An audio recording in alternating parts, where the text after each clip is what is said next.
Hola, me place saludarlos. Estamos aquí junto a la profesora Andrea del Bono. Ha sido una invitada de honor para nuestro evento del segundo congreso de ACET. Y quisiera preguntarte primero, ¿quién es Andrea del Bono?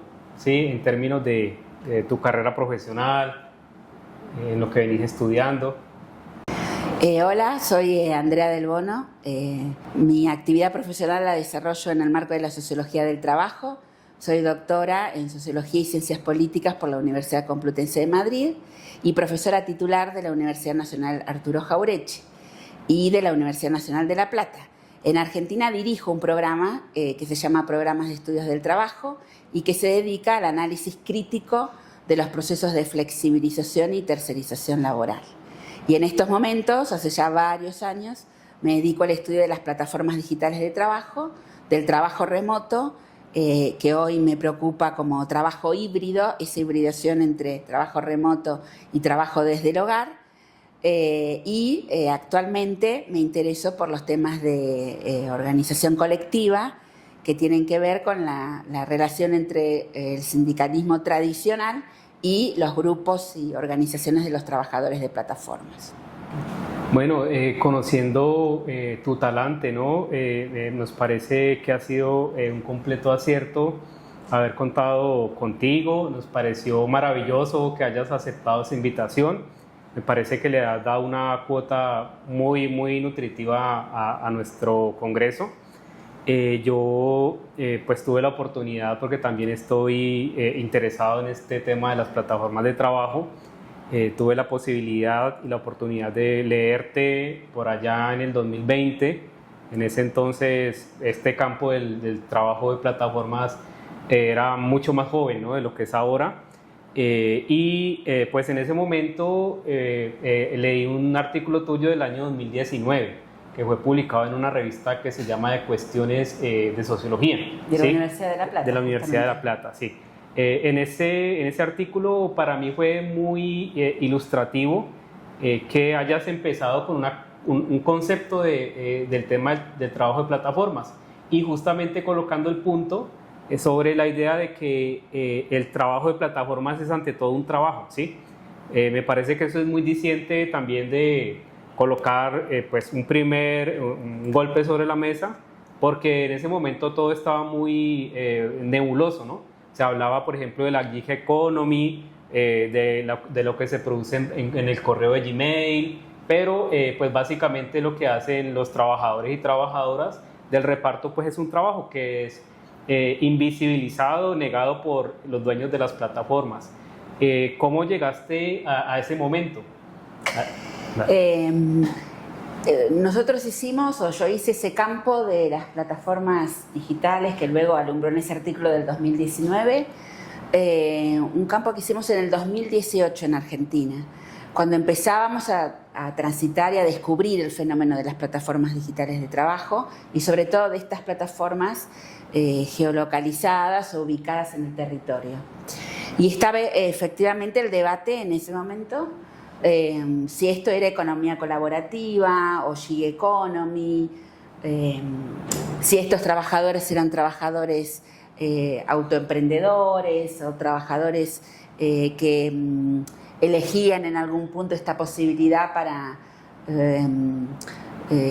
discutir con el trabajo clásico y organizar así sus vidas, sus dinámicas, su tiempo. Todo eso comenzó a discutirse y comenzó a discutirse también entonces estos trabajadores, la literatura comenzó a discutir, son trabajadores que son trabajadores subordinados al capital o son emprendedores, ¿no? No tienen ninguna relación de dependencia. Había varios elementos que en ese momento podían llegar a despistarnos en algún punto, porque los trabajadores tenían que comprar hasta, tú recuerdas, Héctor, comprar hasta su caja en la que la mochila para distribuir los pedidos, el propio uniforme, contar con sus herramientas de sus motocicletas, organizar su propia jornada, pagar en la Argentina su propio monotributo, que es el régimen de aportes. Entonces todos estos elementos discuten la relación de subordinación clásica del trabajo al capital. Y son los elementos que justamente habilitan a un empresario a decir, no, este trabajador no depende de mí, yo no soy quien lo contrata. Y además las empresas de plataformas se autopresentan como empresas tecnológicas que ponen a disposición del trabajador justamente la aplicación para unir oferta con demanda. Pero bueno, estudiando y profundizando las dinámicas de tercerización, de subcontratación, de sumersión del trabajo, que eso es un estudio muy clásico en América Latina, empezamos a preguntarnos, ¿no será esta una nueva forma quizás más dinámica de deslocalizar trabajo, de tercerizar trabajo, de precarizar trabajo? Es decir, los años 90 quizás nos habían acostumbrado a procesos de deslaboralización a partir de tercerizaciones, empresas que contratan terceras empresas y a esos trabajadores. Por lo tanto, estos trabajadores no necesariamente pueden mostrar su vinculación con la empresa principal. El siglo XXI alumbra nuevas formas de tercerización, que es hoy a través de la plataforma. Entonces, la teoría clásica nos estaba indicando que efectivamente la aplicación lleva un tiempo, era la empresa, y que los trabajadores reciben órdenes, se los rankea, no son verdaderamente libres para burlar lo que en la academia se llama hoy por hoy en la literatura control algorítmico. Entonces, todos estos elementos, primero en esa época, nos permitieron dudar y hasta afirmar. Estos trabajadores son trabajadores subordinados, dependen de algo que ya no es la empresa, ¿no? Que ya no es la fábrica, pero que efectivamente es la interfase de la plataforma, ¿no? Entonces, esto nos puso a todos los académicos en volver a reconocer este trabajo como trabajo subordinado. Es trabajo y tienen que tener sus derechos laborales como tales. Hoy, de todas formas, todavía se debate en la región esto. Incluso las disputas judiciales, según el país, según la región, lo siguen discutiendo, porque esta nueva forma de extracción de plusvalor y de organización del trabajo tiene todos estos elementos que permiten burlar a la legislación laboral del siglo XX, ¿no? Cada vez más vamos a necesitar una legislación del siglo XXI para que esas zonas grises ya no sean grises y empecemos a reconocer a estos trabajadores como una nueva forma de trabajo subordinado. Bueno, eso es muy potente, ¿no? Este punto de inicio de esa, bueno, de allí se desprenden pues todos los estudios que tienen que ver con las condiciones laborales, ¿no? Del tema del reconocimiento de laboralidad. Luego, en estos días hemos estado recibiendo también al profesor Guy Standing, que pues aporta el concepto de precariado, de precarización, que es un concepto que siempre estamos lidiando con ello, ¿no? Yo creo que todas las personas que están enfocadas en el trabajo o en la sociología de trabajo siempre están hablando de la precariedad y de la precarización. Yo pues he tenido algunos debates con algunas personas porque se plantea que desde América Latina el término de precarización no aplicaría, ¿no? Porque se supone que es en Europa donde habían estados de bienestar que aquí no había, ¿no? Entonces eso es una realidad distinta. Sin embargo, ¿tú consideras que la precarización y la precariedad pues son conceptos que tienen utilidad para América Latina? Sí, sin ninguna duda. La verdad es que, como tú mencionas, la disertación del profesor Standing nació en el sentido muy, muy rica y esclarecedora. Por mi parte, yo analizo la realidad latinoamericana quizás con criterios que tienen más historia, como es el de informalidad y el de precariedad. Y vengo a decir, junto con autores latinoamericanos, que las plataformas lo que vienen a hacer es un poco ordenar esa precariedad. ¿no? Entiendo por precariedad la falta de algunos de los derechos laborales básicos, el derecho a la asociación, el derecho a cobrar un salario mínimo, el derecho a buenas condiciones de trabajo. Por lo menos en Argentina, para nosotros, la noción de precariedad es una noción estadística, y eso es así en toda América Latina. Somos capaces estadísticamente de saber cuántos trabajadores precarios hay en la región y cuántos trabajadores informales, sin que estos dos conceptos sean el mismo, ¿sí? Por mi parte, la noción de standing sobre precariado le da a esto una vuelta quizás más en el terreno de la subjetividad, porque lo que realmente desde mi lectura se está planteando standing, o se planteó en ese libro ya hiperclásico, que ya debe tener 30 años, es cuál es la conciencia de esos trabajadores como sujetos sociales capaces de una transformación, ¿no? Si tienen, como señala standing, esa falsa conciencia del trabajador desclasado. En América Latina nosotros hemos tenido grandes movimientos de trabajadores precarios, y entonces por eso yo sigo utilizando la noción de que los trabajadores de plataformas son trabajadores precarios, siguiendo esa tradición de ausencia de alguno de los derechos básicos y apelando a una historia de organización. Bueno, alguna vez discutía el querido Enrique, ¿no?, de la Garza, cómo los trabajadores de los trabajos no clásicos, de los sectores informales y tal, podían organizarse. Y hemos visto que se organizan. Se organizan los trabajadores de los call centers, se organizan los taxistas, clandestinos en México, se organizan. El trabajo precario tiene esa posibilidad de organización. Entendiéndolo como esto, ausencia de algunos de estos derechos básicos que se establezca en cada uno de los países de la región, ¿no? Ya te digo, no tienen derecho a organizarse, no tienen derecho a un salario mínimo, no tienen condiciones de trabajo dignas y no tienen ninguna interlocución humana con quien poder conversar. Entonces, para mí, sin duda, son trabajadores precarios. Bueno, siempre hablando de los trabajadores de los riders.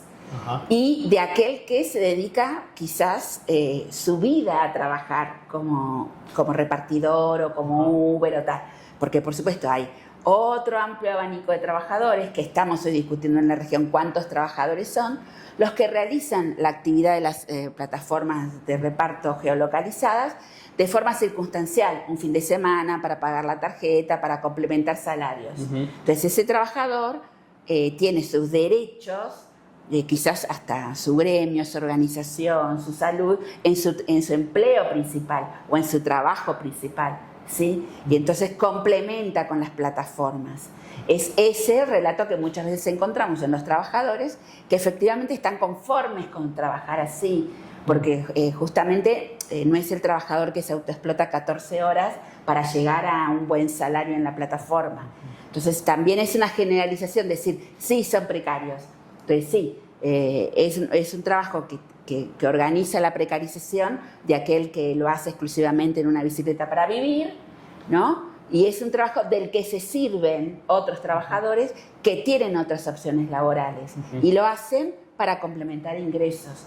Las realidades son múltiples, ¿no? Eso sin duda. No conviene homogeneizar. Ahorita vayamos un poco al contexto regional para escribir el tema de las plataformas de reparto en ese contexto.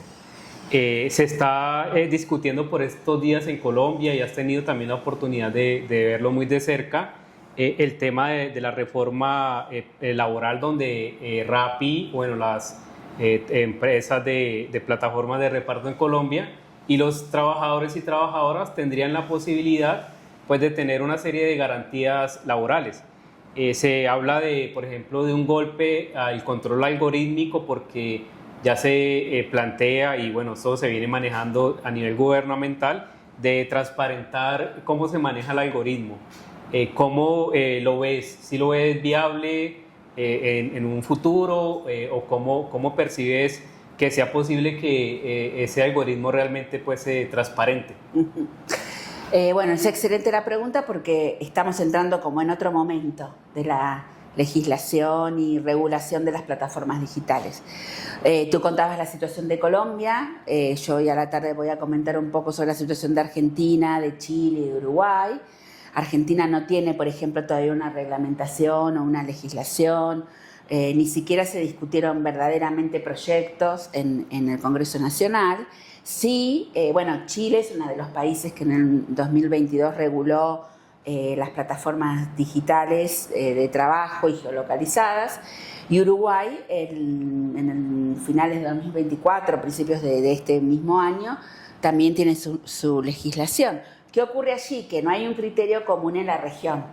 La ley chilena reconoce tanto a los trabajadores autónomos como a los trabajadores que puedan demostrar una relación de dependencia con la plataforma. Para eso tienen que trabajar una cantidad de horas, y la ley uruguaya avanzó en el terreno de otorgar derechos, pero no profundizó el tema ni definió realmente la situación de subordinación real y de dependencia de los trabajadores de plataforma. Entonces tenemos ya en el Cono Sur 3 situaciones totalmente divergentes. Y sí encontramos que, por ejemplo, en Chile, la CUT, que es la Central de Trabajadores chilena, hoy por hoy está detectando problemas en la aplicación de la ley, y están, con un gobierno progresista hoy, están bregando por volver a revisar la ley y restablecer cuáles serían las condiciones justamente para esto que tú dices, para lograr la transparencia del algoritmo. Y los compañeros del PIT-CNT de Uruguay directamente están pidiendo derogar la ley que tienen actualmente y hacer una nueva ley donde esta temática se vuelva a discutir. Entonces, no hay acuerdo regional sobre de qué estamos hablando, sobre transparencia algorítmica o abrir la caja negra del algoritmo, y de acuerdo un poco al tinte político de las administraciones de la región y de los debates jurídicos al respecto, se está definiendo de distintas maneras esa relación de subordinación. Entonces creo que la posibilidad tendría que ser regional. Prontamente la OIT está pensando para su reunión del próximo año establecer un convenio global de plataformas digitales, no solamente de reparto, sino todas las plataformas de trabajo. Habría que ver en algún punto si esto estimula y arrastra a la región a discutir los temas en los que quizás la Unión Europea está un poco más avanzada, en sí reconocer la relación de dependencia de los trabajadores de plataformas. Bien, ahora pensándolo un poco al interior de la población de trabajadores de reparto y trabajadoras, ¿cómo se viene percibiendo las distintas demandas que estas personas puedan tener? Por ejemplo, en el caso de los migrantes, donde aparentemente los migrantes persiguen sobre todo el tema de los ingresos y no tienen como mucha intención de, no sé, de tener otro tipo de garantías. Pero bueno, eso es algo que es bastante discutible. Y por otra parte, lo que viene ocurriendo con la incorporación de mujeres pues a un sector que siempre ha sido muy masculinizado. ¿Cómo lo percibes? Estos son dos temas importantes. Hablábamos antes, Héctor, sobre ciertos análisis estadísticos de la UTE hoy, 2024, 2025, y análisis en cada una de nuestras regiones, donde quizás no se percibe tanto la proporción que existía al principio de las actividades de plataformas. Ahora sí hablamos de las de reparto y las de transporte, de, por ejemplo, trabajadores migrantes, trabajadores venezolanos, que fueron la primera característica de los riders en la región. Existe, por supuesto, es la primera actividad refugio de todo inmigrante, ya sea migrante interno, migrante transfronterizo, o en este caso las personas de Venezuela. Las plataformas están representando una actividad refugio, porque inicialmente no necesitan muchas veces ni siquiera tener una residencia legal en el país para poder trabajar. Entonces sí, se ven a sí mismos como una primera instancia de una primera tabla salvadora, como digo en algún texto. Luego, ¿qué pasa? Con distintas situaciones de crisis económica en la Argentina, en Colombia, en Uruguay, en Chile, donde nos toque en la región, los trabajadores locales, por lo menos los análisis de Julieta Aidar, los nuestros, los de Madariaga que tú mencionas, que son las últimas encuestas del CIPEC que hicieron en el 2024, están mostrando que por lo menos en Argentina el porcentaje de trabajadores argentinos que recurre a ganarse la vida y como actividad de refugio en las plataformas de reparto o de transporte ha superado el porcentaje de trabajadores migrantes. Entonces se ha transformado también, sabemos que la Argentina atraviesa una terrible crisis económica, en una actividad de refugio para trabajadores locales, ¿no? Entonces es interesante, allí donde veamos este tipo de aplicaciones, siempre son esa tabla de salvación para el que recién llega, para el que no tiene papeles, para el que pierde el trabajo. En cuanto a las mujeres, las plataformas de reparto y de transporte tienen un fuerte sesgo algorítmico. Los porcentajes de la OIT de la última encuesta de 2024 señala que entre un 13 y un 19% de mujeres trabajan en este tipo de plataformas. Son plataformas totalmente masculinizadas. Entonces, ese sesgo algorítmico del que hablábamos, que es oscuro además, conlleva que se vuelvan a reproducir estereotipos de género o a masculinizar o a feminizar, por lo menos en este caso masculinizar las actividades de reparto y de transporte. Bueno, ya para cerrar, darte un gran agradecimiento por haber estado con nosotros en esta entrevista y en sí, pues, en tu estadía en Colombia. Nos llevamos pues una grata impresión y también muchas inquietudes que, bueno, capaz que las vamos a seguir conversándolas.